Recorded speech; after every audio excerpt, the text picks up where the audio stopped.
Hey, good morning, everybody. I am just wanting to share a little information from my carb tuning obsession that I've had over the last 24 hours. Basically, the carb um, has been running pig rich from when I installed it. For what it's worth, AVS2, 500 CFM, mechanical secondaries, manual choke on a Ford 306 with it's a 302 Windsor, 30 over, 10 to 1 compression ratio. Everything else is pretty much moot. But that's what we're working with here. And it's got the Edelbrock, just the foam filter on the top. When I first installed it, the way the carb came, it was the 95 main jet and the 7052 metering rod. The Cruise AFRs is what I'm trying to focus on. Basically, the whole carb is rich, except for idle. But that's easy to tweak. You just turn the little idle mixture screws and voila. By the way, I've got a wideband in my car, so this is like the cheat code for tuning everything. I don't know how the hell anybody could tune a carb without one, but good luck if you can. Anyway, so it was my Cruise AFRs were like high 11s. And yeah, it was responsive, but as soon as I breathed on the throttle, it would almost miss and go rich. So the first thing I did was I basically went, the way you read this thing is it's like, okay, you start with one. If you want to go leaner, you go in that direction. This is cruise, leaner, richer, and this is the power mode, leaner, richer. Think of it like this. Top of the needle, bottom of the needle. We'll get to that in a second. But basically, I'm cruising and it's rich, so I want to go in this direction. I'll worry about power mode later, even though power was rich too. So I went to 2, and it went up to like mid 12s. Then I went to 4. I said, screw 3, I'm just going right to 4. So I went for a cruise last night, and it's in like the high 12s still. That's terrible cruise air fuel ratio. That's like wide open throttle air fuel ratio. So I'm like, well, what do I do now? It's 4 is, according to this magical chart, the leanest I can go. So I just start digging into like numbers and needles and jets and whatnot. And please don't call me an idiot because I just figured this out. It's not in any manuals or anything, but basically the way I'm looking at this is if you was to take and put a caliper on this little needle here, nothing happens up here. This is just pointless.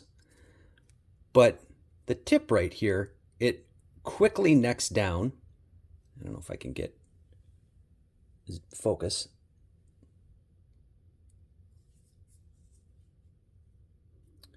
You can see there's kind of a little step right there. This rod is a 7052 rod. That's what it came out. So this is 70 thousandths. This is 52 thousandths. That's what it means. So, more education. The main jets. This main jet, you can't see the numbers. I think this thing will even focus that tight. Anyway, the main jet is a 395. So there's a little 395 stamped on the top of that. And what that means is we have a hole that's 95 thousandths of an inch, and we have a metering rod that up where the needle is dropped all the way down, and it's being held down by engine vacuum, and this part of the rod is stuffed in the hole of the metering of the jet is 95 minus 70 thousandths. So there's basically 25 thousandths clearance of fuel that goes through that orifice at cruise. Now, I'm rich, so basically I went from 95 to 92 and 67. So this was 25 thousandths. When I went from 92 to 67, that's 92, 82, 72, 62, 63, 4, 5, 6, 7. It's still 25 thousandths. So it doesn't surprise me that it didn't change that much. Then I just jumped right to 4. 89 to 65. That's 24 thousandths, and it got a little bit leaner. It went from mid 12s to like high 12s, low 13s. So based on that logic, 24 thousandths, I want to make it so it's basically I want to kick it in the ass. I want it to go lean. I want it to like lean surge at cruise so I know I'm going in the right direction.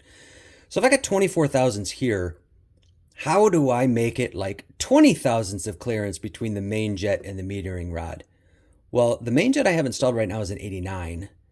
So if I went to like a 69 rod, then that would put me at 20 thousandths of clearance. And according to this fancy chart right here, I got options. 73, 68, 68. Those are the two that I was thinking about. 73, I think would be a little bit too much. But the rod that came with it is a 7052. So these are the rods that came out of it. 7052s. I'm going to stuff them in there with this 89 main jet and see what happens. I also went back to the orange spring because I realized I went to the pink because my vacuum was 14 inches of mercury at idle, and I read somewhere you just half it and you put that in there. Well, the problem was at this level is where the needle starts to go up, and as you breathe on the throttle, the heavier you hit the gas, the vacuum goes from 14 to 8, 7, 6, 5, 4, 3. The spring you put in here, this is at the point where it will start to raise the needle up.